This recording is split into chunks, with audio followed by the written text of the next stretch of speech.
এই কারণটার জন্যই লোকে গোয়েন্দাদের বোকা বলে। কেন বলে সেটা কিছু সেকেন্ড পরেই বুঝে যাবে। তো কোল্ড ওয়ারের সময় সিআইএ সোভিয়েত ইউনিয়নের লোকজনেরা তাদের ব্যাপারে কি পিএনপিসি করছে সেটা জানার জন্য পাগল ছিল, কিন্তু সিআইএ এর অফিসাররা বুঝতেই পারছিল না যে সোভিয়েত ইউনিয়নের গোপন কথাবার্তা শুনবেটা কি করে। তখনই ওদের মাথায় একটা অদ্ভুত আইডিয়া আসে। ওদের একজন এজেন্ট ভেবেছিল যে যদি একটা বেড়ালকে স্পাই বানিয়ে পাঠানো যায় তাহলে তো কেউ সন্দেহই করবে না যে বেড়াল কারোর কথাবার্তা শুনছে। তাই সত্যিই সিআইএ একটা বেড়ালের কানে বসিয়েছিল মাইক্রোফোন, মাথার খুলিতে ট্রান্সমিটার আর লেজটাকে বানিয়েছিল অ্যান্টেনা। আর এই পুরো অপারেশনটা করতে সিআইএ এর খরচ হয়েছিল $20 মিলিয়ন।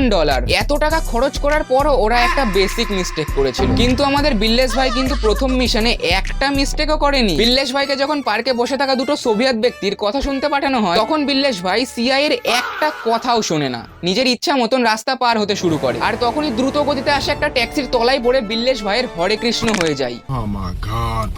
মিনিটের মধ্যে $20 মিলিয়ন শেষ। এই ঘটনাটাকে সিআইএ সবার কাছ থেকে লুকিয়ে রাখতে চেয়েছিল, কিন্তু আবার নিজেরাই কয়েক বছর পর জানিয়েছিল যে বিল্লেস ভাই নাকি মারা যায়নি। বিল্লেস ভাই নাকি অন্যদিকে চলে যাওয়ার কারণে মিশনটি ফেল হয়ে যায়। আর তারপর সিআইএ বিল্লেস ভাইয়ের শরীর থেকে ওই সব মেশিনপত্র খুলে বের করে নেয়। বাকি বিল্লেস ভাই আমাদের টিমকে জানিয়েছিল যে এইসব কিছুই না, সিআইএ নাকি বিল্লেস ভাইকে স্যালারি কম দিচ্ছিল।